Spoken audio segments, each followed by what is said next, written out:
E aí tem o Joseph Prado, que é parceiro de pesquisa do Boaventura, que tá ali ao lado esquerdo dele. E tem um cara que tá com a cara tampada. E um outro cara que... Esses dois caras da ponta, eles são do ALSAP, que é esse programa de investigação que foi revelado por essa matéria do New York Times. E lá em 2008 eles vieram, 2009 vieram aqui no Brasil, em vários lugares, não foi só o Boaventura, teve pessoal no Ceará, os pesquisadores do Ceará. Eles foram a Brasília, falar com esse general, com o filho desse general que eu comentei aqui, que... e interessante é esse general Shoa, que eu comentei pra vocês, que foi mostrado o vídeo pra ele. Ele ficou tão fascinado com o assunto que ele começou a pesquisar. Ele virou meio que um ufólogo também, pesquisando o assunto general. E ele ia numa fazenda de Alexânia, onde ele ficou sabendo pelos militares, colegas dele, no Goiás, porque ele trabalhava em Brasília. E aí os militares falaram, olha, tá acontecendo fenômenos numa fazenda de Alexânia, chamada Rio do Ouro, fazenda Rio do Ouro, em Goiás. 200 km de Brasília. E aí lá aconteciam as naves, luzes, e o general testemunhou tudo isso, ele tem um livro falando sobre isso. E ele convidava todo mundo, ele convidava os militares, colegas dele, ele convidava jornalistas, ele convidava político. Imagina, um general super influente. Então, são fenômenos que tiveram várias pessoas notáveis na década de 60 com ele, observando esses fenômenos acontecendo. E uma das vezes desceu um fenômeno, uma nave luminosa. Eles faziam contatos por luz, por lanterna. A nave piscava, sim ou não. Tipo, Segundo o Shoa, ele era capaz de ler o que eles estavam pensando. Então eles faziam uma pergunta mentalmente. E desceu a nave e ele quis se aproximar. Ele recebeu o positivo que sim, poderia se aproximar. Ele ficou a 15 metros da nave, com todo mundo olhando, esses caras todos. E ele pede pra entrar. E aí a nave fala que não. Entrar não, você vai ficar aqui. E eles testemunharam vários tipos de fenômenos, sejam orbes luminosos, sejam discos voadores mesmo.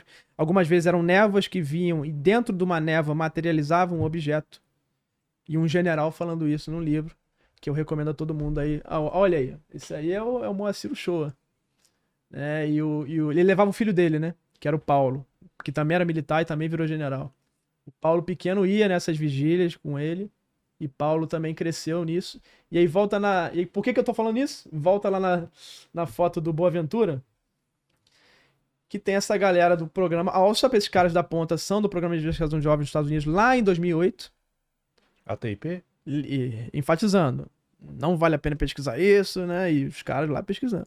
Visitaram o Boaventura porque eles queriam um pedaço de nave que o Boaventura tem de Ubatuba. Deve ter falado isso aqui. Ele tem um pedaço que foi dado por um militar. Que muita gente fala que ou é um pedaço de objeto ou é um subproduto da propulsão dele. Ele teria despejado aquilo. Talvez a nave não tenha caído, ele tenha despejado uma grande quantidade de material que saiu quente, como se fosse um meteorito ali. Esfriou na praia e os pescadores coletaram. Militares pegaram esses objetos, evidentemente. E o Boaventura eles queriam de graça, pedindo o Boaventura, não, me dá aí de graça esse negócio aí. Aí o Boaventura, não, peraí, vamos compartilhar a informação, não. E claro, o Boaventura não deu e esses caras foram embora, né? Os caras tentaram nem barganhar com ele? Tipo... Não, segundo o Boaventura, ele pode até explicar melhor depois pra vocês, mas pelo que eu sei, não tentaram nenhuma contraproposta pra isso, né? E saíram de mãos vazias. E eles encontraram em Brasília o Paulo Yogi, o Shoa, que é o filho do Moacir Shoa, que, claro, tinha muito conhecimento desses fenômenos também. Então, esses caras estiveram no Brasil inteiro, obtendo informações e montaram um banco de dados. O maior banco de dados já criado de OVNIs foram esses caras da ponta que montaram para esse programa ALSAP com muito dado do Brasil. Então, você vê que os caras pesquisam, estão no Brasil, tem uma proximidade aqui, né? Acontece muita coisa aqui, eles estão interessados, estão de olho. Por isso que surgem muitas teorias de Varginha, né? Que teria pego o ser de Varginha, os objetos, etc. Né? E a imagem 10, finalmente, o que está aparecendo nos Estados Unidos? Qual que é a grande preocupação hoje? Não pilota um caça da Marinha sem ter um OVNI colado nele. Os modelos. Não viaja um submarino nuclear ou um navio nuclear sem ter um OVNI colado nele. Não falam um OVNI, é um enxame de OVNIs. Que eles falam drones. Né? Aí você pergunta, será que a Marinha deixaria um enxame de drones ficar ali impunemente? Eles não derrubam. Eles não derrubam. Não derrubam? Não derrubam. E a gente sabe pelos documentos. Só observação, eles só observam. Você acha que a Marinha deixaria drones convencionais ficarem ali em cima dos navios, em cima dos caças e não fazer nada? Claro que não. Eles não derrubaram o OVNI, né? Um dos OVNIs foi derrubado, né? Por um míssil. Eles falaram que era um balão. Eles usaram um míssil Sidewinder, que custa centenas de milhões de dólares pra derrubar um balão. Você acha que é um balão? E aí, Balão saiu caro, né? E esses são os principais objetos que têm aparecido. O famosão lá, que é o tic-tac. A única diferença do tic-tac, ele tem 2 anteninhas ali embaixo, né? Ou sei lá o que é isso, né? Esses apêndices embaixo. Tem o disco voador clássico, né? Esse segundo aqui é o que estaria no vídeo. Esse seria o gimbal, né? Que tava no gimbal, vídeo ali, né? o vídeo que foi liberado, né? Um disco voador meio diferentão ali, É. meio peão, né? Meio de... tem esse é bizarro, é um cubo que tem envolto por uma esfera transparente. Esses pilotos vêm direto. Uhum. E o mais clássico de todos, que são os orbes, né? Aí, principalmente da cor branca, que são as esferas de luz. Que aí isso é o que a gente mais ouve aí pelo mundo afora, principalmente no Brasil, né? E é direto, por isso que o Elizondo fala, esses oficiais de inteligência falam que vem a público, por isso tem as audiências, porque eles estão muito preocupados disso ser uma operação de monitoramento para um possível ataque no futuro. Então eles querem evitar o quê? Um novo 11 de setembro. O que foi 11 de setembro? Eles tinham todas as informações. A FBI, a CIA, as mais de 10 agentes de inteligência tinham informações que poderia ter um possível ataque. O que você faz com essa informação? Você abre o jogo para a população ou você fica quieto? O que você faz com isso? E essas agências, por que tem mais de 10 agências? A gente tem quantas agências de inteligência aqui no Brasil? Uma, a BIM. Por que os Estados Unidos têm mais de 10? Porque dessa forma eles mantêm o segredo compartimentado. É muito mais difícil você descobrir o que está acontecendo. Então por isso que a inteligência tem várias ramificações lá. E cada uma tem um pedacinho do segredo OVNI. Então tem a NSA, coisa que a gente nunca ouve no Brasil. NSA, a DIA... aí tem as outras, né? CIA, enfim. E tem a história por trás do motivo de que fez o Luiz Elizondo sair desse programa, né? Que, tipo, eles iam fazer uma armadilha para pegar os OVNIs. Eles iam juntar porta-aviões nucleares, coisas nucleares envolvidas, né? Porque aparentemente esses objetos se atraem por equipamentos e ogivas nucleares e tal. Então eles iam fazer uma armadilha, uma isca, para esses objetos chegarem lá e eles conseguirem fazer imagens nítidas, fazer registro deles. Só que aí esse plano não avançou. O Elizondo estava querendo muito que esse plano avançasse, mas não avançou, e aí ele pediu para sair. Falar, não, então vou sair fora. Porque eles falam que é que nem formiga no doce. Você põe o doce na pia ali, vai aparecer formiga. Eles falam que você põe um submarino nuclear, um navio nuclear, vem um OVNI ali. Imagina esse pessoal sabendo disso. Aí a gente não sabe se eles já sabem o que são ou se não sabem o medo ou o cagaço que deve rolar. Eles vão atacar a gente? Em algum momento eles vão Fica parecendo uma Guerra Fria, né? Parece uma Por Guerra isso que Fria. eles nunca atiram. Se você vê que tem um drone ali e o cara não tá atirando, tem alguma coisa estranha. Com medo de Uma retaliação. Uma retaliação. E com certeza eles já sabem características. Eu vou mostrar depois a estatística do órgão de OVNI dos Estados Unidos. Como é que eles diferenciam? Eles têm assinatura, eles sabem quanto que os equipamentos leem diferente em relação ao objeto normal. Então o que eu tava falando do 9 do 11 qual que é o medo desses caras? Parece muito uma operação de reconhecimento. Eles estão olhando cada arma que os caras têm nova, eles vão lá olhar. Catalogando, medindo, fazendo as medições. Vão lá, não é só isso, eles vão nas usinas nucleares, nas questões de refinaria, tudo que é energético. Se vocês olharem, em 86 teve a Noite Oficial dos OVNIs no Brasil. Sim. Onde é a primeira vez que um brigadeiro chamou uma coletiva de imprensa para falar que realmente teve uma invasão de OVNI, não sabemos o que é, colocamos caças para perseguir. Os pilotos, né, todos falando, aquilo foi bizarro, foi um show, né? E nunca mais aconteceu, porque deve ter tomado uma prensa depois. Nunca mais aconteceu um negócio daquele, né? O Brasil foi invadido por dezenas de objetos, né? Inclusive, os controladores de voo falam que tinham objetos de quilômetros, né? Que os menores saíam, né? Entravam e saíam dele. Então, assim, louco. e eles passaram em refinarias, em instalações estratégicas. Não foi só militar. Não só abordaram as aeronaves, ficaram brincando de pique-pega. Eles abordaram posições estratégicas do Brasil em termos de defesa e termos de energia. Aparentemente demonstra um pensamento militar, né? De reconhecimento militar, né? O que é muito estranho. Falando um pouco da velocidade desses objetos, eu tenho um amigo que é físico, aliás, um abraço para o Gustavo Rojas, é astrofísico. Ele apresentou um programa de ciência na TV Cultura um tempo atrás, enfim. Ele estava falando para mim uma vez sobre... Vocês lembram quando teve aquele OVNI do Datena? Que o Datena estava ao vivo no programa de TV e apareceu um objeto muito rápido, né? E aí eu passei esse vídeo para ele dar uma analisada para mim, para ele me dar algumas ideias sobre o que poderia ser aquele objeto, né? Que na época se falou que ele era muito rápido, chegaram a falar que ele estava não sei quantas vezes a velocidade do som, né? Aí ele me falou uma parada que era tipo a paralaxe. Ele falou que às vezes a paralaxe, que é a perspectiva que você tem de um objeto que está distante. Que movem, a paralaxe No desenho animado se usa muito, né? Isso. O que tá na frente se move mais devagar do que tá no fundo. Isso. Quando você tá no carro, as coisas... Não, o que tá perto se move muito mais rápido do que tá no fundo. Então as árvores vão passando rápido e lá no fundo aquelas montanhas demoram para passar. Isso, Essa exatamente. diferença de velocidade, né? Exatamente. Aí ele falou que se você tá numa aeronave que tá indo pra uma direção e o objeto tá indo contra você e tem a paralaxe, a impressão que pode te dar visualmente, aparente no caso, né? Sei. É que o objeto tá muito rápido. Né? E o piloto, quando eu falei isso no canal, o pessoal quis me matar, mas o piloto não é um cientista. Ele é um militar treinado para pilotar uma aeronave. Então, você acha que às vezes, jogando aqui para você... É um ser humano, né?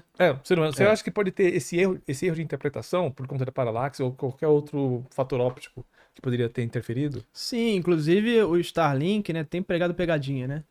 Né, você vê que tem isso, por exemplo, se o avião estiver passando e um objeto ao contrário, porra, não vai ter nem tempo do cara processar o que é aquilo. Sim, Ele vai ver o negócio disparando e ele vai falar, pô, um negócio não identificado realmente. Agora o que é? Agora, Starlink. Tem Starlink hoje em dia azul. Chile, Argentina, Brasil foi visto Starlink azul. É? Por quê? Porque estão colocando uma película, estão lançando todo dia um Starlink com uma versão nova, com uma película nova, fazendo um monte de teste. E tem um Starlink que absorve os outros comprimentos de onda e reflete a cor azul. Aí tu vê um negócio azul comprido no céu, uma nave extraterrestre. Sim, sim. E é o Elon Musk pregando pegadinha na gente, cada Olha vez só, mais. que pimpão. Então assim, e um piloto não foi treinado para um Starlink azul. Sim. Então, eventualmente, ele vai classificar aquilo como algo anômalo ou não identificado, mas não é culpa do piloto. É culpa de... Tem gente aprontando e colocando coisa Sim, no céu sim. que não devia. Mas voltando ao 9 do 11, parece uma operação de reconhecimento. Os caras estão muito preocupados com isso.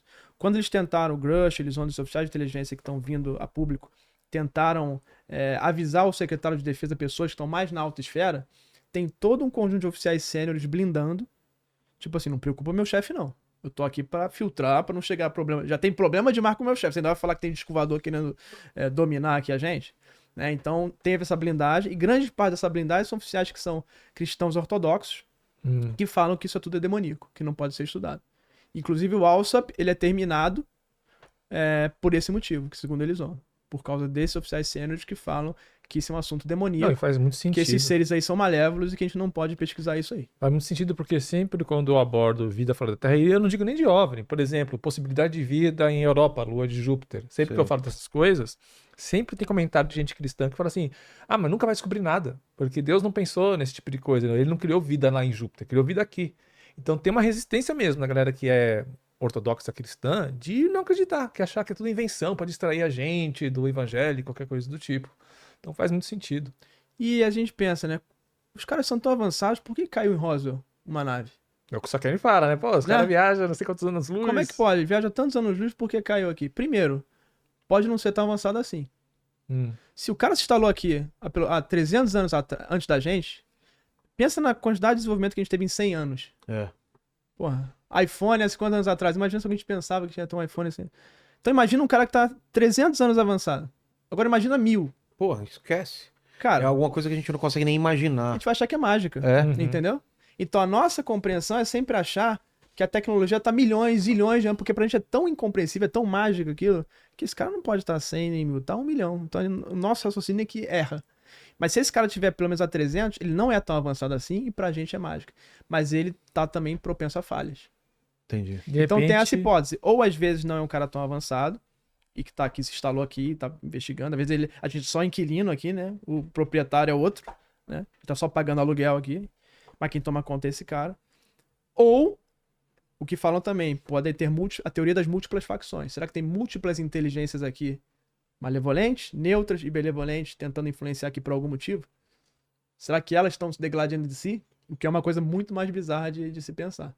E a gente aqui só no meio da confusão, né? Sem saber birosca nenhuma. Hoje, as duas teorias que esses caras mais falam nos Estados Unidos é múltiplas facções e que os testes nucleares teriam causado pulsos, e causam mesmo pulsos eletromagnéticos, que teriam afetado uma nave que não é tão avançada assim. E que a gente sempre tenta colocar, não, vê. Às vezes não vê de outro planeta, tá aqui, o cara tá aqui. Tem uma questão também que, para quem leu Platolândia, aquele livro, fica mais fácil de entender, né?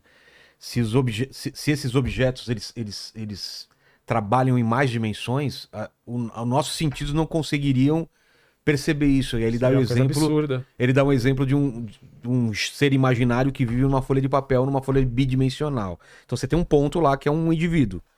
Aquele ponto, ele ele não consegue perceber uma esfera, porque é um objeto tridimensional. Então, se essa esfera atravessa esse papel, o que ele vai ver? Ele vai ver um círculo aparecendo de repente, aumentando, diminuindo e sumindo, que é a esfera atravessando o papel. Ela começa pequena, porque ele só vê seções Isso. só seções dessa esfera. Agora você imagina um objeto de 4, 5 dimensões se movimentando em mais dimensões. Então aparece aqui, desaparece lá, porque pra gente, os nossos sentidos não percebem essa dimensão. Como esse ser bidimensional não consegue perceber uma terceira dimensão. Né? O ser da quarta dimensão ia conseguir ver através de você. Talvez, Né? É absurdo. Ele consegue ver uma coluna e ver atrás da coluna, não sei. É alguma coisa também que eu já li. Muita gente fala, né? Vi um OVNI mudando de forma. É. Né? Será que não é isso? Será que não é uma Acho que não. projeção É. de uma dimensão superior que tá aqui, que tá só vendo uma sessão? Exato. Tem um pesquisador, acho que é Jacques Vallée, Sim. acho Vocês. né, que ele fala que ele tem a hipótese de que são seres de outra dimensão. Por que ele fala isso? Porque os astrônomos, os cientistas, no geral, falam assim, mano, não tem como uma nave vir de Alpha Centauri, porque são 4 anos-luz de distância, né? Não tem como fazer uma viagem absurda como essa. Essas distâncias são absurdas. São absurdas. Então, aí o pessoal fala, então pode ser que eles não venham de longe, que eles venham de outra dimensão. Né? Aí tem alguma... Até nos Estados Unidos essa narrativa tá ganhando Sim. força.